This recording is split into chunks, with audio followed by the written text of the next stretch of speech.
The music at the Velvet Lounge didn't merely fade into the background. It collapsed, strangled into silence the instant Dante Valerio crossed the threshold.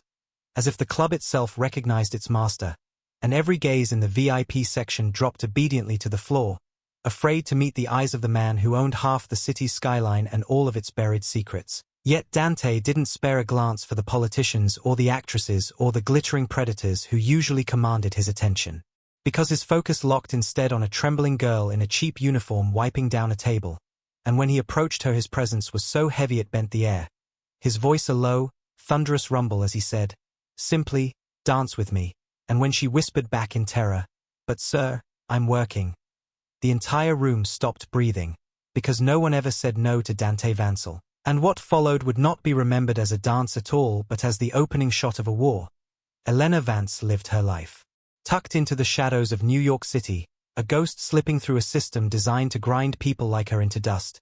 And at 23 she possessed a kind of beauty better suited to oil paintings than nightclubs, with soft features, doe eyes the deep brown of roasted coffee, and dark hair that fell in heavy waves. Though she did everything she could to hide it, because in her world beauty wasn't currency, it was a liability, a target painted on skin. And she worked at the Velvet Lounge, an upscale nightclub in the meatpacking district catering to Wall Street wolves, trust fund heirs, and men without names, only reputations. A place where a single bottle of Dom Perignon cost more than Elena's rent for 3 months in her cramped Queen's apartment.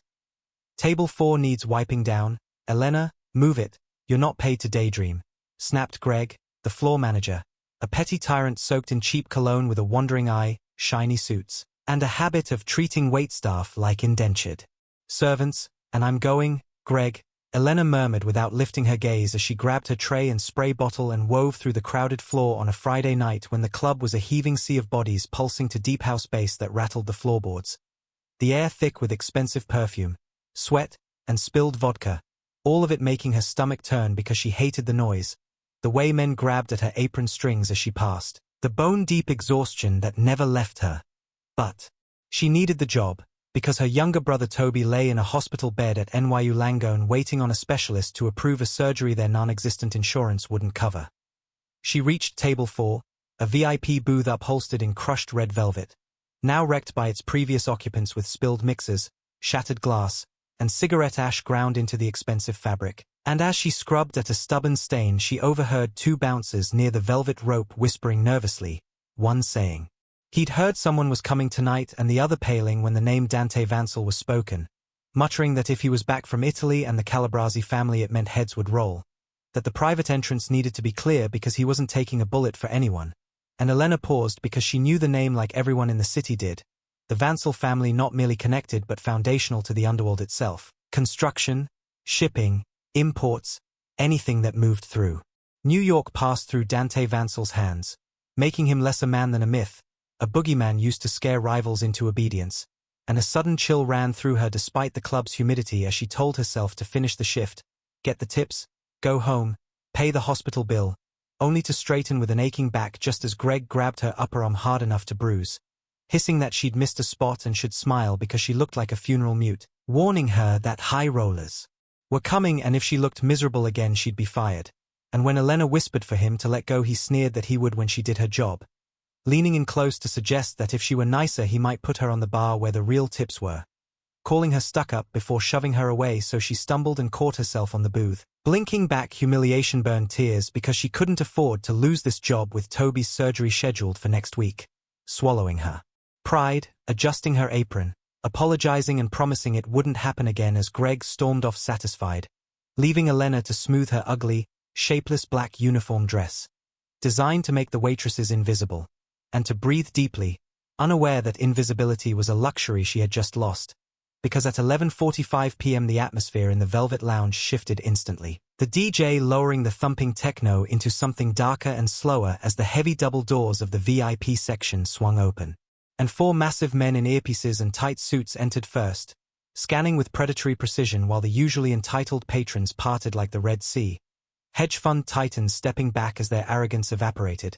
And then Dante Valerio himself walked in, nothing like the scarred brute Elena had imagined but instead a man who looked torn from a GQ editorial devoted to lethal predators, tall and broad-shouldered, commanding the room before he ever spoke.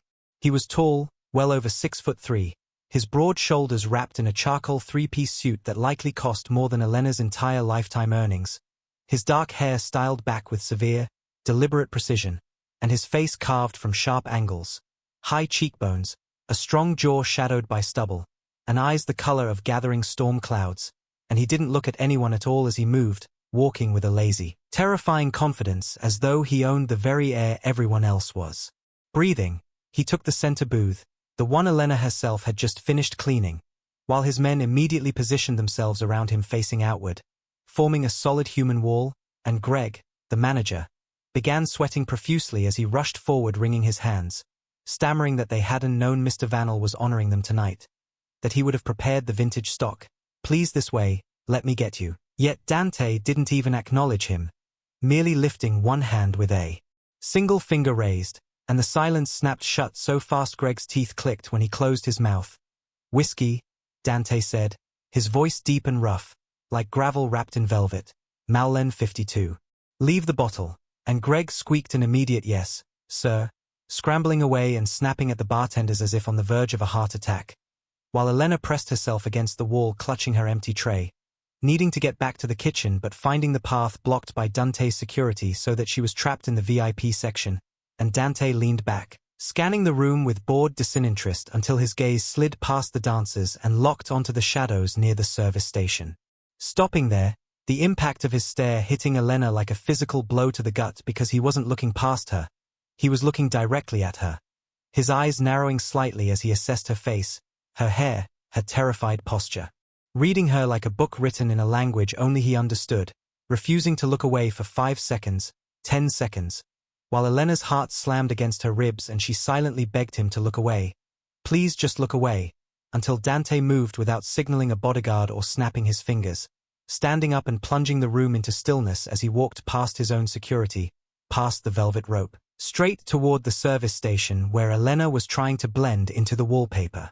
Stopping 2 feet in front of her, overwhelming up close with the scent of expensive leather, sandalwood, and danger, power radiating off him so intensely it felt suffocating, and when he asked, "What is your name?" It was neither demand nor request but a fact-finding mission, and Elena stammered Elena, gripping her tray so tightly her knuckles went white, Elena Vance, prompting Dante to tilt his head slightly and test the name on his tongue, Elena, before extending his hand without breaking eye contact, his palm large, calloused, meticulously manicured, and saying dance with me. The command echoing through the sudden quiet as panic flared in Elena's chest because this wasn't a romance novel but real life where men like Dante Vanel didn't dance with the help. They toyed with them, broke them, discarded them, and she had a shift to finish, a manager watching, a brother dying in a hospital, so she swallowed hard and said, trembling but audible, I can't, sir, drawing a collective gasp from the crowd as a glass shattered like a gunshot and Dante's expression remained unchanged though his eyes darkened. You can't, he echoed, and she whispered that she was working, that she had tables to clear and a manager who would fire her, and after a moment where she expected violence or laughter the corner of his mouth twitched into a terrifying predatory smile as he repeated, You're working. Like it amused him beyond measure, yes, sir, until Greg suddenly shoved between them purple with rage and fear, screaming apologies while yanking Elena back by the arm and calling her stupid, new, an idiot who didn't know who Dante was, announcing he'd throw her out immediately and ordering her to get her things and get the hell out of his club, squeezing her arm hard enough that his nails dug in as he hissed that she'd embarrassed him, making Elena flinch with tears burning her eyes as a quiet, deadly voice cut in. Just let go of her, freezing Greg as Dante's face hardened into cold fury, his gaze dropping to Greg's hand on Elena's arm like a cockroach on a wedding cake while he stepped forward towering over the manager and said, I said, remove your hand from her before I remove it from your body, prompting Greg to recoil as if burned, trembling violently while babbling that he was disciplining staff, that she had disrespected Dante, that she'd said she had a job to do, only for Dante to cut him off icily and declare that it wasn't disrespect but loyalty, something Greg clearly lacked, before reaching into the inside pocket of his jacket, the movement making his security tense and the entire room hold its breath as he pulled out a thick envelope. It was plain white, but it looked heavy, and when he tossed it onto the nearest table it landed with a heavy thud as Dante turned his gaze back to Elena and asked, What is your hourly rate? While Elena whispered, rubbing her bruised arm. "I minimum wage plus tips, sir," and Dante said flatly, "That envelope contains $10,000. I am buying your shift. I am buying your time. You are no longer working for the Velvet Lounge. You are working for me," before turning to Greg, whose jaw was practically on the floor, to ask, "Is she clocked out?" Prompting Greg to squeak, Yes, absolutely. She's off the clock. Take her. She's yours," which made Dante's eyes flash with disgust as he snapped, "She is not cattle to be traded, you pathetic worm. I am paying for her company because she declined to give it for free." Then he turned back to Elena and stepped closer, invading her personal space again as the intensity of his presence made her knees weak, his fingers brushing her chin and forcing her to look up at him. The touch surprisingly gentle compared to the violence in his eyes moments earlier, and he said, his voice dropping to a husky whisper that sent shivers down her spine, "Now the excuse of work is gone. The manager is silenced. Dance with me, Elena." And it wasn't a question anymore as Elena looked at the envelope on the table. $10,000, enough to cover Toby's medication for months, to pay off the rent. Then looked at Dante and saw something in his eyes, not just lust but recognition, as if he knew her, as if he had been looking for her, and she breathed, "Okay," while Dante didn't smile but only nodded, satisfied, taking her hand with a grip that was firm and possessive and leading her not to the dance floor but toward the exit, until she stumbled in her worn-out sneakers trying to keep up and said, "Wait. You said dance," only for Dante to answer without looking back, "I don't dance in public clubs, Elena, and certainly not in a place that smells like cheap cologne and desperation."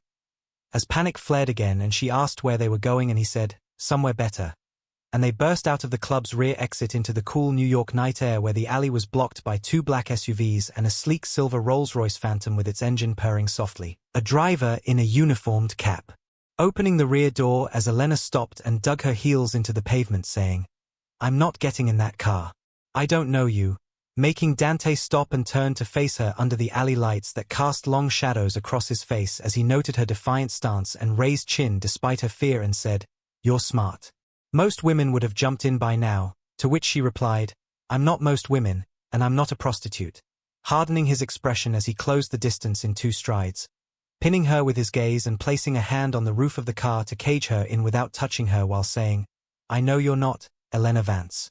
I know exactly who you are. I know you live in a walk-up in Queens. I know your brother Toby is in room 402 at NYU Langone suffering from a congenital heart defect. I know you're 3 months behind on rent," draining the blood from her face as she stammered how he knew and he replied, "I make it my business to know everything," adding that without the $10,000 on the table inside she was going to be evicted on Tuesday, tears welling in her eyes because it was cruel and invasive and true, and when she whispered, "What do you want from me?" he answered, "Tonight, just a dance, a conversation," pausing as his gaze softened almost imperceptibly to give his word that she would be returned home safely by sunrise and the money would be hers regardless, holding out his hand again as Elena looked at it and then at the dark alley. The life she was struggling to hold together and the impossible weight on her shoulders, drowning while the devil offered a life raft, and she took his hand as Dante murmured, "Good girl," guiding her into the leatherback seat of the Rolls-Royce.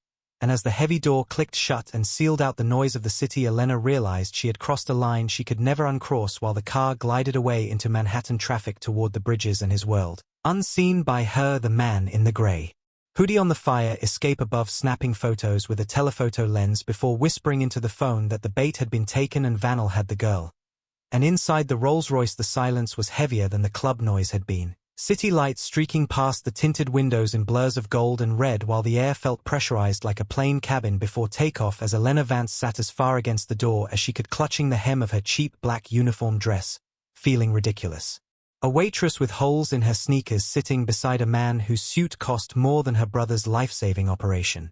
Dante Vanel didn't look at her as he typed on a sleek black phone, his thumbs moving with practiced efficiency while the blue light from the screen illuminated the sharp angles of his face and made him seem less like a man and more like a statue carved from marble and ruthlessness. And without looking up he said she was hyperventilating, to which Elena lied that she wasn't even though her chest was tight, and he calmly corrected her, telling her to breathe through her nose, count to 4, exhale, adding that he didn't need her passing out on his upholstery.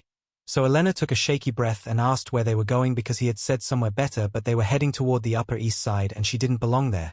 And only then did Dante lock his phone, slide it into his pocket, and turn his head slowly to face her to say that she belonged where he said she belonged, for tonight at least, as the car turned smoothly off the avenue and pulled up in front of the Obsidian Tower, a residential skyscraper piercing the clouds, a monolith of black glass and steel that served as a fortress for the untouchable elite, where a doorman in livery resembling military dress uniforms rushed to open the car door and welcomed Mr. Vanel home.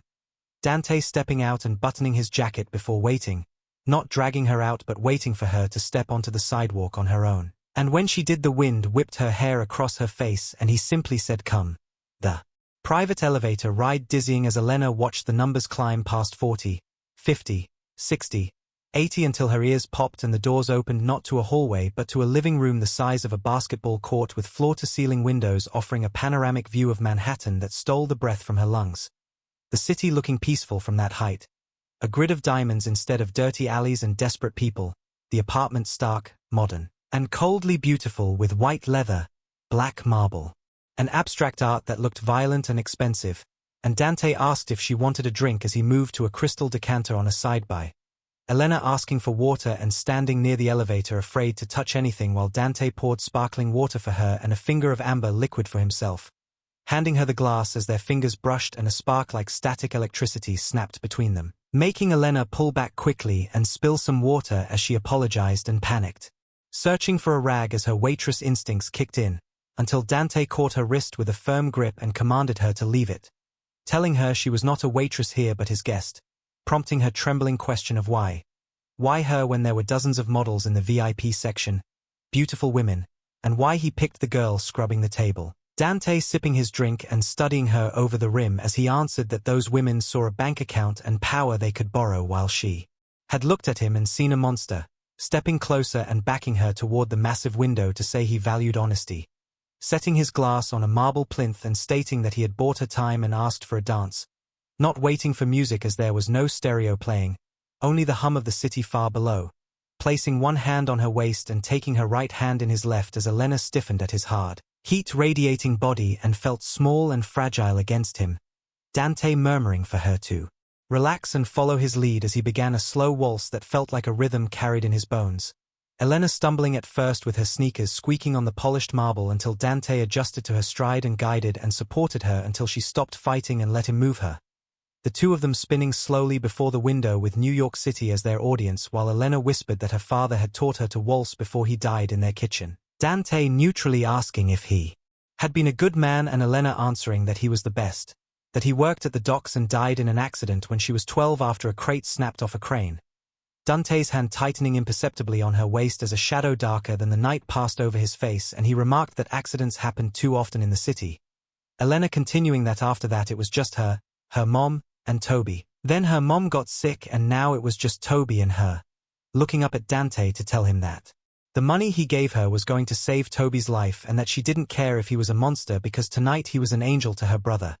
At which point Dante stopped dancing and stood still holding her close, the intimacy suffocating as he looked down at her with an expression wearing between desire and a strange, profound regret and said he was no angel and she should be careful who she thanked because sometimes the hand that fed you was the same one that starved you, and before Elena could ask what he meant he released her, the loss of his warmth immediate and jarring, and told her coldly and professionally that the guest bedroom was down the hall, second door on the left, that it had a lock and she should use it, and that he would have a car take her to the hospital at 7 o'clock a.m. You're not. Elena trailed off, glancing at the bedroom, and Dante said, turning his back to her and walking toward the window to look out at the city he ruled. I told you, I wanted a dance, a conversation, the transaction is complete. And he didn't look at her again as he told her to go to sleep and reminded her that tomorrow reality would return, while Elena hesitated and watched his broad back and thought he looked lonely, powerfully and devastatingly lonely, before whispering good night, and receiving no answer. Then walking down the hall with her heart pounding in a strange rhythm, locking the door as instructed and lying awake in silken sheets that cost more than her apartment. Wondering why a man who could have everything seemed to have nothing at all and why, when he looked at her, he looked like a man seeking forgiveness. And when the morning sun hit the glass towers of Manhattan like a hammer, the world inside Dante's Rolls-Royce was tinted a soft, manageable gray as Elena sat alone in the back. Because Dante hadn't been there when she woke, only a note on the marble counter that said "Eat breakfast, the car is waiting," and a fresh set of clothes. Perfectly fitting jeans, a soft cashmere sweater, new sneakers. While her waitress uniform had vanished. Another display of his terrifying reach because he knew her size, her style, everything. And as the car pulled up to the curb of NYU Langone Hospital, anxiety washed over her at the smell of exhaust, the wail of sirens, the crushing weight of bills, and she hopped out clutching her old bag, now holding the envelope with $10,000 cash as the stoic driver Marcus nodded and told her Mr. Vanel instructed him to wait as long as she needed, adding that he had his orders as he rolled up the window, and Elena hurried inside beneath fluorescent lights humming with a headache-inducing frequency, heading to the cardiac wing and bracing for the usual battle with the administration desk where Mrs. Gable, the sour-faced administrator who usually greeted her with a sigh and a request for payment, looked up as Elena breathlessly said she had the money for Toby's procedure and the deposit, only for Mrs. Gable's expression to shift from disdain to confusion bordering on fear as she stood and told Elena to put the money away because the account had been settled in full plus post-op care and a private room transfer, leaving Elena frozen as she asked by who, and Mrs. Gable nervously explained the donor was anonymous but the chief of surgery. Received a call at 6 a.m. and Dr. Aries was prepping Toby now and moving him to the VIP recovery suite, making Elena's knees go weak as she realized Dante hadn't just given her the $10,000 but paid for everything including a surgery that cost over $50,000. And she ran down the hallway toward room 402 with her heart bursting, wanting to cry and scream and find Dante and kiss him because he wasn't a monster but a savior, bursting into Toby's room to find her 10-year-old brother pale and small but sitting up energetic and playing with a brand new tablet as he beamed and said the nurse told him a friend of hers sent it. And Elena hugged him and promised he would be okay as Toby said Dr. Aries told him he'd be like Iron Man soon. And as she held him the door opened and instead of a doctor a handsome man with a slick reptilian quality walked in wearing a tan suit with no tie and a smile that didn't reach his eyes, carrying a bouquet of lilies meant for a funeral as he remarked. It was a beautiful scene, prompting Elena to stand protectively between him and Toby and demand to know who he was and remind him it was a private room. While he claimed to be an old friend of the family and placed the lilies on the bedside table as he introduced himself as Lucas Thorne. A name that meant nothing to her though his energy made her skin crawl because it was dangerous like Dante's but without warmth, pure malice. And when she told him to leave he chuckled and said she'd been spending time with his competition, Dante Vanel, making her blood run cold as he admitted he saw her get into Dante's car and get dropped off that morning, remarking that Vanel had a soft spot for strays as he picked up Toby's tablet and called it a nice gift and said Dante bought affection, which made Elena hiss to leave her brother out of it. And Lucas looked from Toby back to her with mock pity and said it was ironic that Dante was paying for the surgery to fix the heart he helped break, confusing her as he casually reminded her that her father died in an accident at the docks, a crate snapping. "How do you know that?" Elena demanded, and Lucas answered with a cruel smile that the Vanel family owned the shipping company, dropping the bomb as he explained that Dante was 22 back then, the foreman in charge of that sector, the one who ordered the crane to be overloaded to meet a deadline to impress his daddy, and the world stopped spinning as the hospital sounds faded into a high-pitched ring in Elena's ears while she whispered no, insisting it was an accident, only for Lucas to step closer and correct her in a venomous whisper that it was negligence, gross negligence, that Dante Vansel killed her father, that he signed the manifest, and now he was paying her medical bills out of guilt or buying her silence before she figured it out. And Elena backed away until she hit the edge of the bed, nausea rising as the man who had held her last night and danced with her so gently became the man who had left her and Toby orphans. And she said she didn't believe him though her voice lacked conviction because it explained everything, the way Dante looked at her, the meaning of sometimes the hand that feeds you is the same one that starved you. And Lucas pulled a folded piece of paper from his pocket and placed it on the table beside the lies, telling her it was a copy of the accident report, the original buried but he was good at digging, instructing her to look at the signature at the bottom before turning to the door and declaring Dante Vansel wasn't her savior but her executioner and if she stayed with him she'd end up like her father, collateral damage, winking at Toby and wishing him good luck with the surgery before walking out and leaving the room colder than a morgue. And Elena stared at the folded paper as her hands shook violently while she unfolded it to reveal an old grainy photocopy labeled Incident Report Doc for a supervisor on duty. Dante Valerio cause of failure exceeded weight capacity limit per supervisor instruction. Stealing her breath as she realized the man she was starting to trust and had felt safe with for the first time in years had murdered her father while outside storm clouds gathered over the city and a war was coming with Elena standing in the center of the battlefield. And she walked out of NYU Langone Hospital into a torrential downpour where the rain didn't wash New York clean but made the grime slicker and turned the city into a blurred watercolor of gray and neon. Not opening an umbrella or hailing a taxi but walking. And letting the freezing rain soak through and ruin the expensive cashmere sweater Dante had given her because everything Dante touched he ruined. And when Marcus rolled the Rolls-Royce beside her and asked her to get in, she told him flatly to go to hell and to tell his boss the same. Until Marcus dropped the formalities and said Dante was waiting and knew Thorne had been there and what he told her.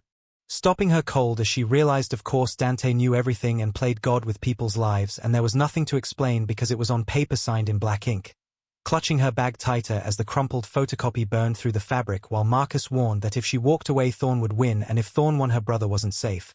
The hospital secure only because they made it secure and if Dante withdrew his protection Toby would be exposed. An unspoken threat clear.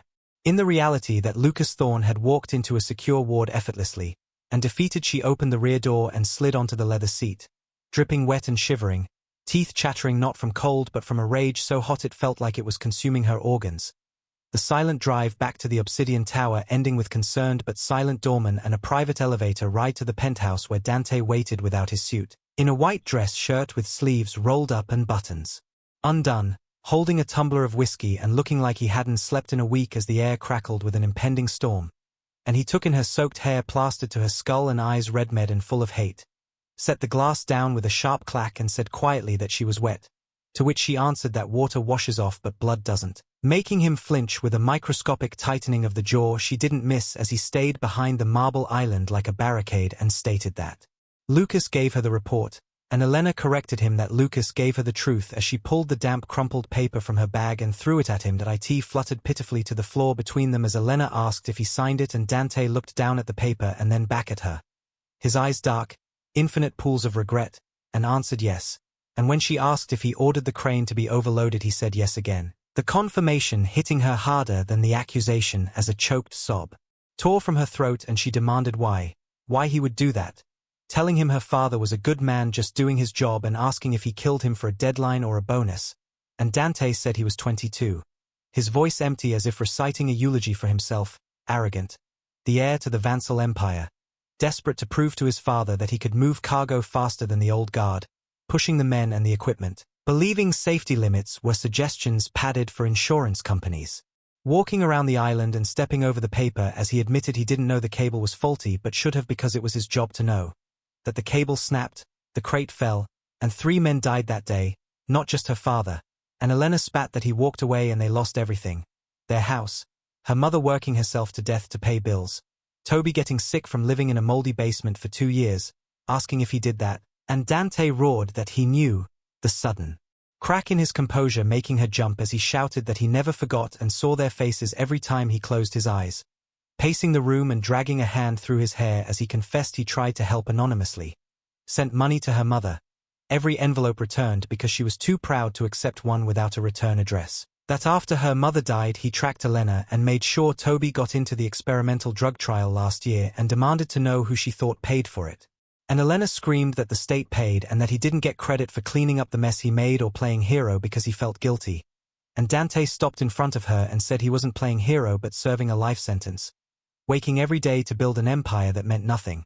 Admitting he saw her at the club and hadn't intended to approach her, only wanted to see she was alive. But when her manager touched her and treated her like garbage he couldn't watch anymore, and when she whispered that he bought her like he bought the silence of the police 11 years ago he said he bought her time to save her from a life of servitude he caused. His voice dropping to a desperate rasp as he confessed he wanted to give her the money and let her go but then she looked at him and danced with him and for the first time in a decade he didn't feel like a ghost haunting his own life. And Elena saw the pain in his eyes, raw and bleeding. The man trying to atone for the sins of a boy. But the image of her father laughing in the kitchen was too strong and she backed toward the elevator saying she couldn't be there or look at him and wanted to leave. And Dante closed his eyes, took a breath, nodded, said okay. pulled out a key card and placed it in her hand, telling her it was for a safe house in Tribeca, fully stocked, unknown even to Lucas, instructing her to stay there until he dealt with Thorn and promising she would never have to see him again and that he would transfer $10 million into an account for her and Toby so they could go anywhere in the world. And Elena looked at the heavy key card and asked why he was doing this, and Dante answered simply that he loved her. The words shocking and impossible as she whispered he didn't even know her, and he replied that he had known her for 11 years, watched her grow from a distance, admired her strength and resilience, calling her the only clean thing in his world before stepping back and telling her to go. Because Marcus was downstairs, and Elena hit the elevator button with her heart tearing in two. Part of her wanting to run into his arms to forgive him and accept his shelter, and the other wanting to burn his tower to the ground. Stepping into the elevator and seeing Dante turn back to the window, pouring himself another drink like a king in a castle of ice, waiting for the walls to collapse. But the elevator didn't go down and instead jerked to a halt between floors as the lights flickered out, and were replaced by the red glow of emergency backup. Elena's breath hitching as she frantically pressed the lobby button, and nothing happened until the speaker crackled to life with a voice asking where she was going. Sweetheart. Not Dante's but Lucas Thorne's. Making her gasp his name as Lucas sneered that Dante had great security but forgot he helped build it and had the override codes. The elevator jolting upward too fast as Lucas laughed and told her there was a change of plans and she wasn't leaving because she was the guest of honor for the finale. The elevator shot up to the roof access level and the doors pinged open as Elena stumbled out onto the wind-whipped rooftop helipad of the Obsidian Tower, where the rain was blinding and the wind howled like a banshee, and standing by the edge holding a gun to the head of a kneeling, blooded Marcus was Lucas Thorne, with two of his thugs behind him gripping submachine guns, and Lucas shouted over the wind, "Welcome to the roof of the world, now let's see if your boyfriend can fly." While Elena stood frozen in the rain as the water instantly soaked her again and chilled her to the bone. The rooftop a desolate landscape of grey concrete and steel vents slick with water and the city lights below a blurry abyss. And she screamed for him to let Marcus go, though the wind snatched her voice away as Lucas smiled, with teeth white in the gloom, and pressed the barrel harder against Marcus's temple. Marcus groaning with his face a mask of bruises and one eye swollen shut as Lucas yelled that he didn't think he would, explaining that Elena was the missing piece. The crack in Dante's armor. That Dante was invincible in the boardroom and on the street, but she was his arm and his heart, and if Lucas cut out his heart the beast would die. And then the metal door to the roof access banged open behind her and Dante burst onto the roof with a sleek black Beretta in his hand, not looking at Elena but locking his eyes on Lucas as he bellowed his name and told him to let them go because this was between them. Lucas shouting back that it had always been between them since they were kids. Dante the prince and chosen one while Lucas was the fixer and dirt eater.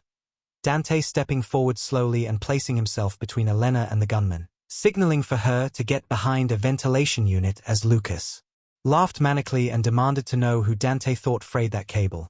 Freezing Dante as Elena crouched behind the metal box, and Lucas smirked and admitted that 11 years ago Dante had been too busy barking orders to notice him slipping into the maintenance shed with a file, weakening the cable just enough so a heavy load would snap. Dante's face going pale as he realized Lucas sabotaged the crane, and Lucas screamed that he wanted to humiliate him and make Daddy Vanel lose faith in his golden boy and hadn't thought he'd kill 3 people. Bonus points for the trauma. And Dante whispered that Lucas killed them and that he had carried that guilt for 11 years and told Elena he murdered her father when it had been Lucas. Lucas retorting that Dante signed the order and took the fall and now would take the bullet as he raised his gun at Dante. Elena screaming no and acting without thinking as she grabbed a heavy rusted wrench from atop the ventilation unit and hurled it. The wrench clanging against the metal railing beside Lucas and distracting him for a split second. Enough for Dante to fire twice and drop the 2 thugs with holes in their chests as Lucas roared and fired wildly. A bullet grazing Dante's shoulder and blooming red through his white shirt as Dante advanced. His gun clicking empty as he reached Lucas and dropped it to slam his fist into Lucas's face with a sickening crack, hauling him up to punch him again for Elena's father, again for the men he killed, again for the guilt he made him carry before throwing Lucas backward as his heels caught on the slick edge and he windmilled and shrieked for help. Dante standing there bleeding and heaving as he looked at the man who destroyed Elena's life and framed him, stepping forward and reaching out as Lucas grasped for him in hope, only for Dante to whisper "Long live the king" and pull his hand back. Lucas screaming as he fell 80 stories into the rain and the unforgiving pavement below. The silence afterward deafening as Dante stood swaying at the edge with the adrenaline fading and blood pouring from his shoulder.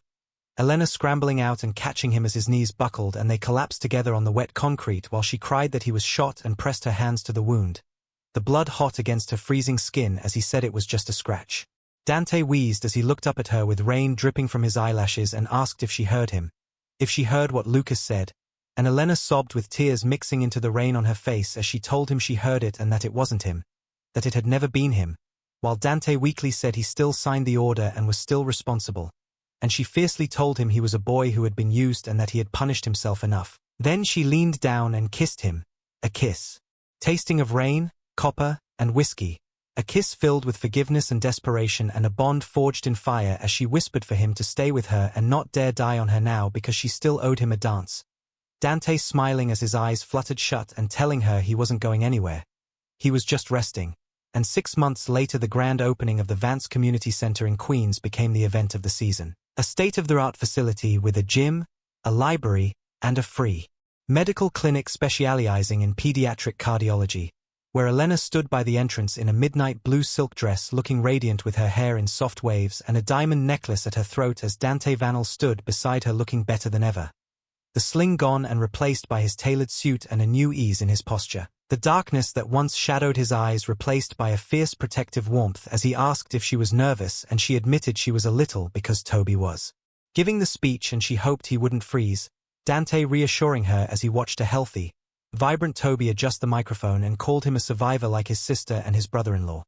Elena smiling as she twisted the diamond ring on her finger while Greg, the former manager of the Velvet Lounge, passed by across the street in a janitor's uniform pushing a trash cart and quickly looked away in shame after seeing them, karma balancing the scales, as Dante pulled Elena close with his arm around her waist and noted that the music was starting while a string quartet played inside.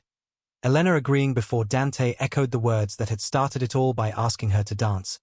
Elena looking up at him with shining eyes and teasing that she was working and had guests to greet. Dante laughing richly and telling her he owned the building and was giving her the night off before sweeping her into his arms so they danced on the steps of a building built on the ruins of their past. No longer ghosts or victims but two people who had walked through hell to find heaven in each other's arms. Followed by the reflection that it was a roller coaster of emotions from a terrified waitress to the Queen of New York and that Elena truly got the happily ever after she deserved, capped with the request that if this story of betrayal, redemption, and twisty romance kept you on the edge of your seat you should destroy that like button because it helps the channel and tells YouTube you want more stories like this, to subscribe and hit the notification bell so you never miss daily uploads. A tease for a crazy cheating revenge story coming tomorrow. An invitation to comment on whether Lucas got what he deserved or if his fall was too harsh. And a final thanks for watching and a promise to see you in the next video.